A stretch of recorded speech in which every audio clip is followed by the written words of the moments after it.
When I was in high school, this dude that lived in my neighborhood was like a year younger than me. And we got cool because we used to be at the bus stop together. And we lived in some nice apartments. This is the nicest place I ever lived in my life up until this point. And the same could be said for him. Now, he was only child, and he was super duper spoiled. Like, I went out with their family and stuff when they go shopping, and I'm talking about on a weekday, they'll drop an easy $500-$600. And we talking about 2005, 2006. 2-3 pairs of shoes, all the white tees and all different color tees he wanted, scrouch socks, jabots, whatever. You know what I'm saying? Like it's nothing. Football player, smart kid, a little immature though. So he used to kind of like hang behind me, and eventually we went to school the next year together. And, you know, I introduced him to my friends. You know, he kind of got pretty popular pretty quick because he's a cool kid. Now, the trajectory of this is that his father was a big drug dealer in Miami, and he was in prison. And he would always talk about how he can't, there's only 2 more years left till my dad get out of prison. So fast forward 2 years, I'm about to graduate, and his dad gets out of prison. And when his dad got out of prison, I was there when they had their first conversation, and he introduced me to his dad and everything. And I seen an immediate shift because he got out the halfway house the following summer. He said, next summer, me and you, it's all us. He said, I'm going to be out, and me and you going to hang out the whole summer. I'm going to fly you down here, woody woo woo. Okay, cool. Now, his father carried a certain nickname in the streets. He started going by that nickname in school. He started telling everybody, this my name now, call me this, woody woo woo. He got pictures of his dad. He got the old Miami haircut with the high top fade with the tiny locks on top. He did that to himself.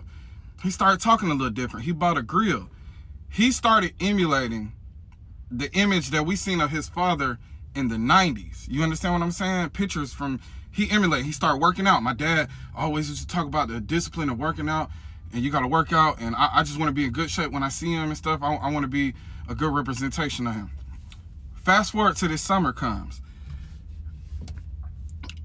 He's gone for like 4 or 5 weeks. You know, this is the longest me and him been apart type shit. This is my best friend. And when he came back, you know, he was acting like weird. He was acting different. And I was like, what's going on?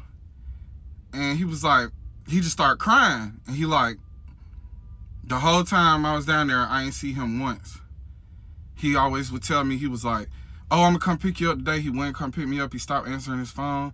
He said, and then one day I was out, and I just drove by the hood, and I seen him over there, and I confronted him, and he like, man, he hit him with some shit like, man, get the fuck on, you acting like a baby, you acting like a child, like, I got business to handle, I'm gonna make time for you, you gonna be out here for X, Y, and Z. He like, but you ain't answering the phone. He was like, you know what, I ain't gonna answer the phone. Why don't you go back over there to your grandma's house where the fuck you came from type shit. Really just dismissed him. And that broke something in that boy to the point where he start like gang banging, selling drugs, doing drugs.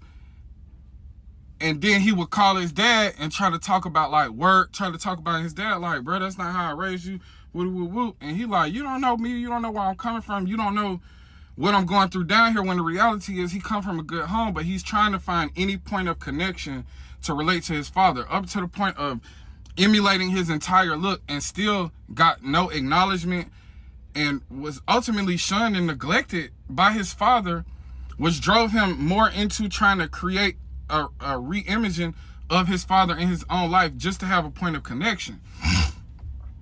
So when you don't understand the way that neglect and abuse affects people, take it like this. Men get online and see women bragging about how much they like beards, and they don't have the ability to grow the beard, so they fly to Turkey to get a beard implant. Women will see men all day in the comment sections and swooning over these girls that got BBLs, and what do? They go get a BBL.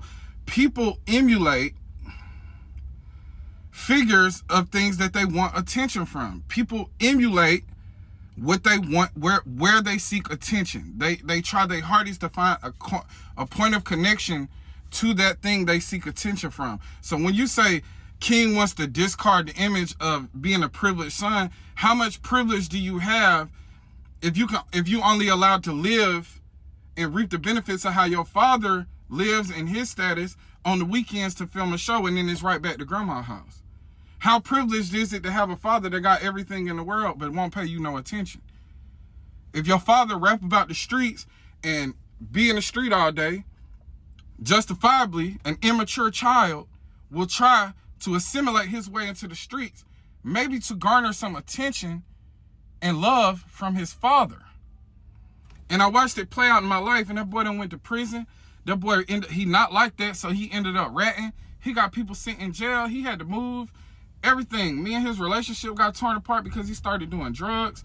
And I watched how a father can break a young man. How a father can cause a young man to have identity issues. How a father can make promises and not keep them and really shape the future of a child. Now, 19 is grown when y'all decide that it's grown. He 19 when it's convenient, but he a child when he addressed them in public. I'm just saying that there are causes and effect, and you can't talk shit about the sickness if you don't have any knowledge on the symptoms.